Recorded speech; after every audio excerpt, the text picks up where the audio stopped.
Good morning, it's Sunday, and today's date 11/18/2012.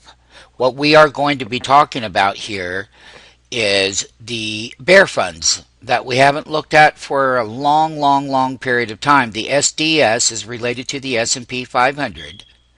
When we come down here and we take a look at the small cap one, it has 27 million shares traded. These are ETF bear funds. It's a small cap. We are going to be looking at that with the fiscal cliff and everything. It's time now. The SH is also a bear fund with 6 million shares traded. Some of the other ones in here, you have the Russell 2000. We have a few others that have some volume that we'll take a look at. They have been out of favor for a period of time. Here's an ultra short 2000 TWM down here with 3.2 million shares with the number of trades done on it. So these are a list of bear funds that people are not. Here's the SJF 1000, doesn't have much traded on it. However, we look for the higher volume ones that are really related, and the small cap is very important. And I will be doing a couple of these one at a time and exactly what they mean. This is the bear fund right here.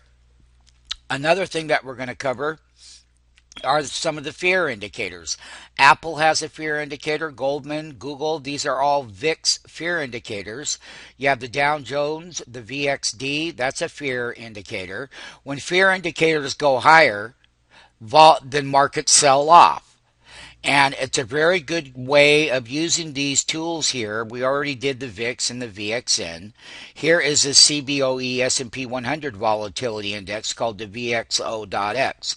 Now, back to why that the bear funds work with the fear indicators. When the fear indicators go higher, bear funds are going to go higher. So, based on the fiscal cliff and all of the problems that we have moving forward, we're going to be taking a look at some selected ones. The first one I'm going to do right now is the small cap. Why a small cap? It's 2/3 of our economy. Look at here, these bear funds on these indexes have been out of favor for a period of time.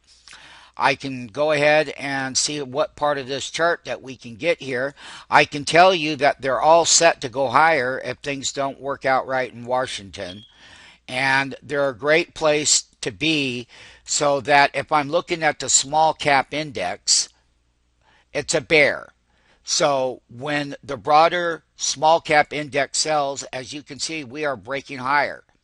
And we have. And these are great trading vehicles to hedge a portfolio. When markets sell down, this is the side of the tape that you would want to look at. The small cap bear 3x, it's a 3x, it pays 3 times. The volume is about, let's say, fairly decent. And people have been buying into this. We can see that we've had a breakout to a major resistance level. We're above the 200-day moving average. We will, throughout the calendar year in 2013, be right back on all of these, and we're going to update it. So here is a small cap bear 3x fund breaking out to major resistance levels.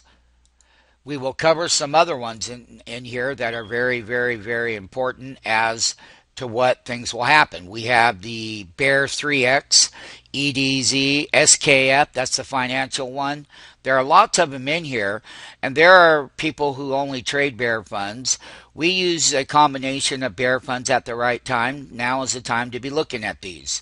So once again, here is the update on the small cap bear 3X that is broken out. If it pulls back, if markets rally up, this would pull back to support levels. We're going to take a look and see how the basing sets up between now and Thanksgiving and Christmas, but most importantly is how these bear funds could be the leader in 2013 should things not go correctly.